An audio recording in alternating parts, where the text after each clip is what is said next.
Negara Indonesia merupakan negara maritim yang telah diakui oleh negara-negara di dunia. Selamat pagi Dewan Juri yang terhormat. Perkenalkan, nama saya Novel Varian Pertama sebagai pembicara pertama. Sebelum kita lanjut ke dalam pembahasan, kita harus menelusuri lebih dalam lagi tentang potensi atau maritim, dan akan saya bisa lebih lanjut dalam status kuasa. Potensi adalah kekuatan, maritim adalah laut. Dengan demikian, potensi maritim adalah kekuatan lautan yang dimiliki oleh suatu negara dengan berbagai jenis kegunaannya maupun keberagamannya. Potensi laut Indonesia yang berlimpah, Dewan Juri yang terhormat, dan merupakan negara kepulauan terbesar di dunia ini. Dengan potensi tersebut, Dewan Juri yang terhormat, negara Indonesia, memiliki kekayaan yang dapat digunakan untuk pembangunan negara, seperti kita negara berkembang.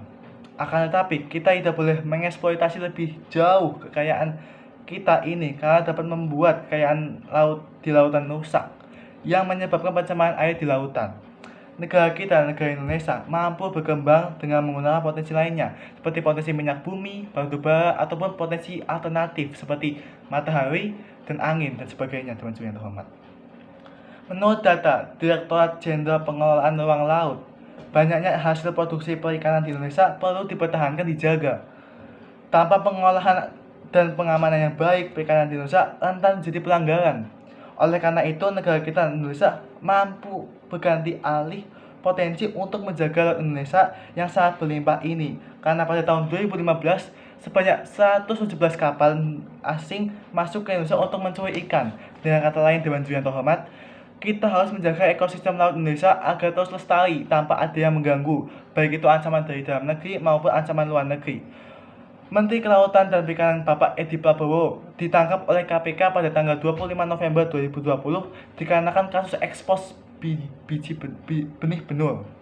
Bisa dilihat, Dewan Juri yang terhormat, sebesar menteri pun dapat merusak ekosistem kelautan Indonesia. Dengan demikian, negara Indonesia ini membutuhkan penanganan yang kuat, yang ketat untuk menjaga perairan lautan Indonesia agar ekosistem laut Indonesia ini dapat dirasakan sampai anak cucu kita nanti, dan dapat menarik wisatawan asing untuk datang berlibur dan menikmati keindahan lautan serta keberagaman hewan dan tumbuhan yang ada di dalam lautan ini, yang mampu memberikan atau meningkatkan potensi pendapatan negara Indonesia tanpa mengeksploitasi lautan yang dapat menyebabkan pencemaran lautan seperti hewan dan tumbuhan mati, bahkan dapat mengakibatkan bencana alam seperti banjir ataupun tanah longsor.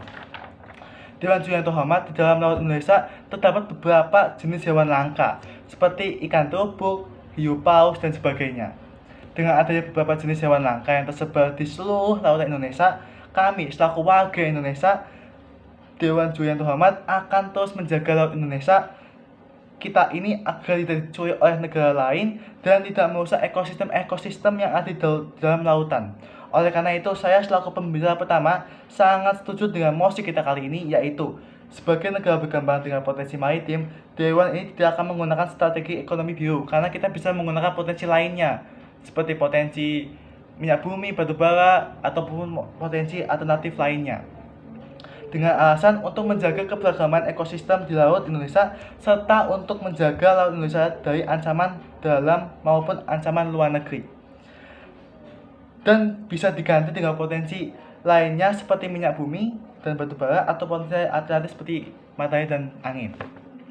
Di sini saya akan menyampaikan pendapat saya mengenai potensi maritim di laut Indonesia. Potensi maritim laut Indonesia sangat beragam, bahkan negara kita, Dewan Juri yang terhormat, pendapatan terbanyak ada di potensi maritim.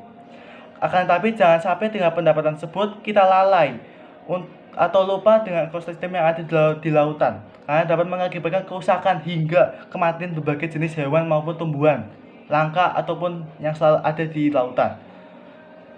Oleh karena itu, kita seharusnya mampu berpikir untuk memberikan solusi agar kejadian tersebut tidak terjadi di kemudian hari, dengan cara memilah hewan atau tumbuhan yang akan kita eksploitasi agar tidak terjadi kepunahan pada organisme tersebut.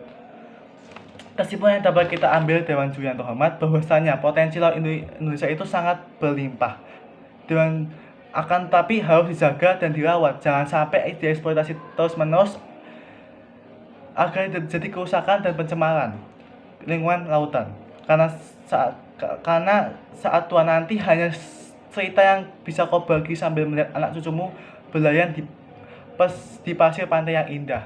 Sekian dari saya, mohon maaf bila ada kesalahan kata. Wassalamualaikum warahmatullahi wabarakatuh.